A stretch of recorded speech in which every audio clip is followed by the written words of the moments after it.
Ready? Start.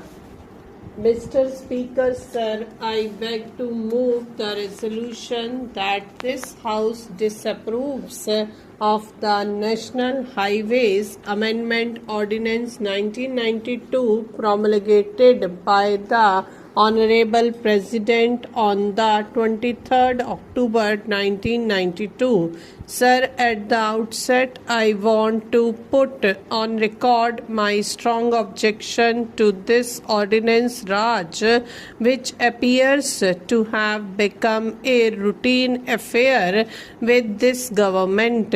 Sir, it is apparent that this is ordinance number 19 of this year. Ever since independence, I wish to bring to the notice of the government that never has there been a year in which 19 ordinances have been issued. Maybe it was done in 1991. I do not know the year, but only after this government has come, we are issuing ordinances at this feverish pace. This particular ordinance was issued on 23rd October 1992. Parliament has met on 24th November, only 1 month after that. What was the urgency? There is a statement explaining the circumstances which had necessitated immediate legislation by the National Highways Amendment Ordinance promulgated on 23rd October 1992. To my utter disappointment, this 5-paragraph statement does not give us the circumstances which necessitated it. It gives the reasons why this bill has come.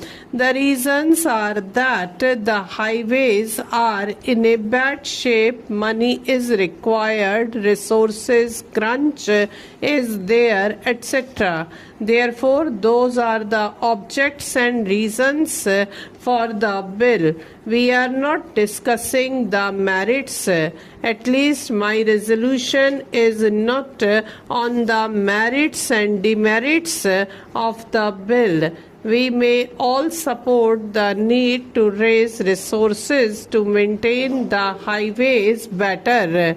The issue is you must tell us why the ordinance had to be issued. Sir, let me remind this government that Mrs. Indira Gandhi was a very powerful Prime Minister. In her own regime, one ordinance was issued for the nationalization of banks, and there was a furor in Parliament as to why that ordinance had to be issued when Parliament was going to meet in the next few days. She had a valid reason. The nationalization by itself was a thing which had to be done without notice.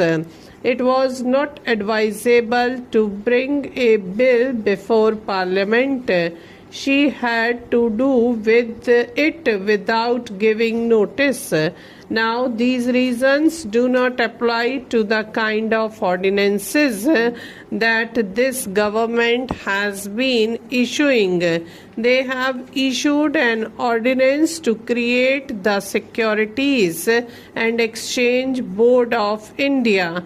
Between the last session and this session, 7 ordinances have been issued. Each one of them was wholly unnecessary, wholly irrelevant. The urgency aspect is not there.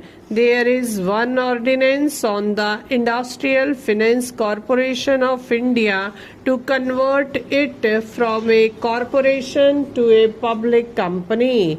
Now, I don't understand what is the reason for an ordinance in that case. In this case, it is even more so.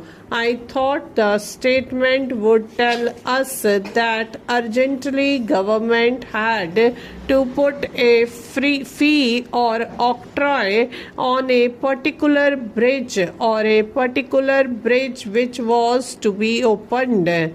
Nothing of the sort is there.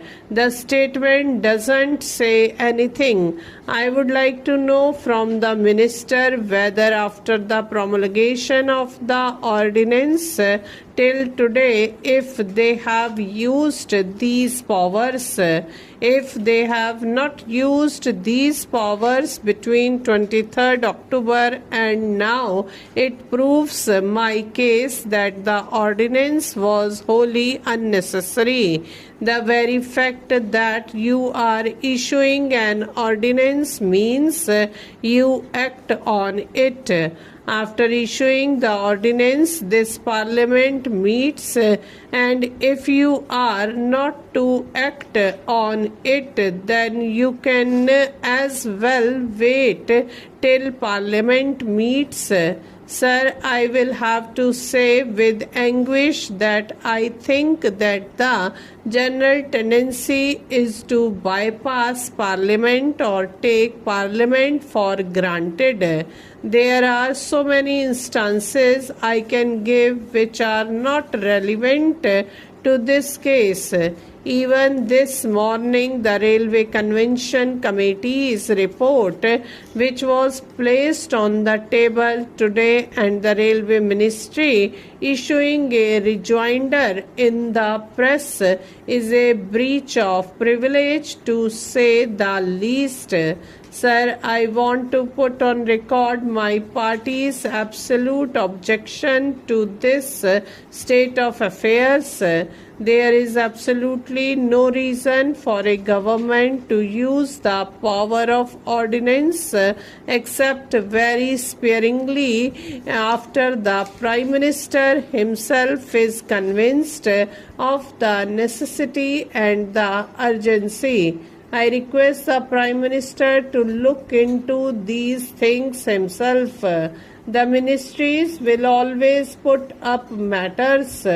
Every ministry sends matters and says that they are most urgent, but an ordinance can be issued only after the cabinet approves it. The Prime Minister should not allow ordinances to be issued in the cavalier fashion.